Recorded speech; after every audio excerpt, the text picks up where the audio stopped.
Imagine going to war against birds, not giant monsters, not mythical creatures, just ordinary birds. It sounds like a joke.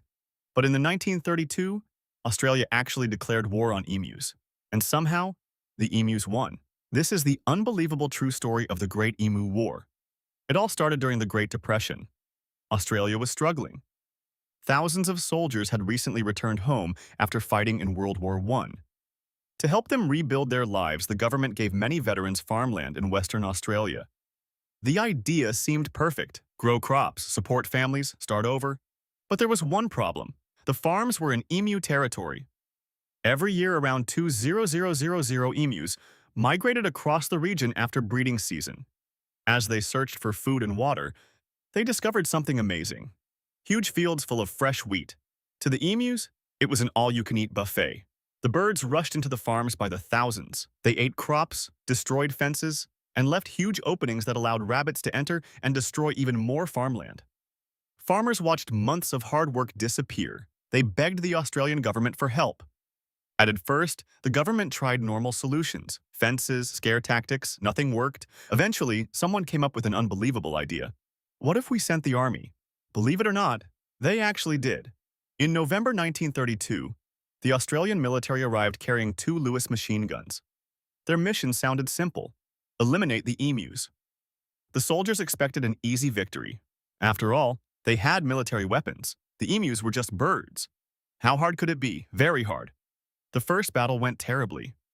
When soldiers finally found a large group of emus, they waited until the birds were close enough. Then they opened fire. But instead of panicking together, the emus scattered in every direction. Within seconds, thousands of birds disappeared into the landscape. Only a handful were hit. The soldiers couldn't believe it. The emus weren't fighting back. They were simply impossible to hit. The military changed tactics. They mounted a machine gun onto a truck hoping to chase the birds. It sounded like a brilliant idea. Until the truck started bouncing across rough farmland, the gunner couldn't aim. The truck couldn't keep up. And the emus easily outran them. Mission failed, again. The soldiers began noticing something strange. The emus seemed surprisingly organized. Large groups often split into smaller flocks. Some birds stayed near the front while others watched for danger.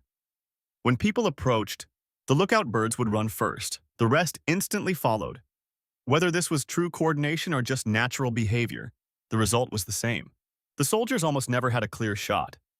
Days passed, thousands of bullets were fired, very few emus were stopped. Newspapers couldn't resist. Headlines began making fun of the military. People joked that Australia was losing a war against birds. The story spread across the country. It became an international embarrassment.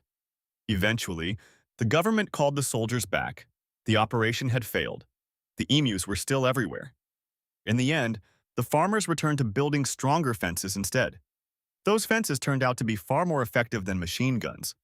Today, historians estimate thousands of emus survived the campaign. The Great Emu War officially ended, without a victory for the Australian military.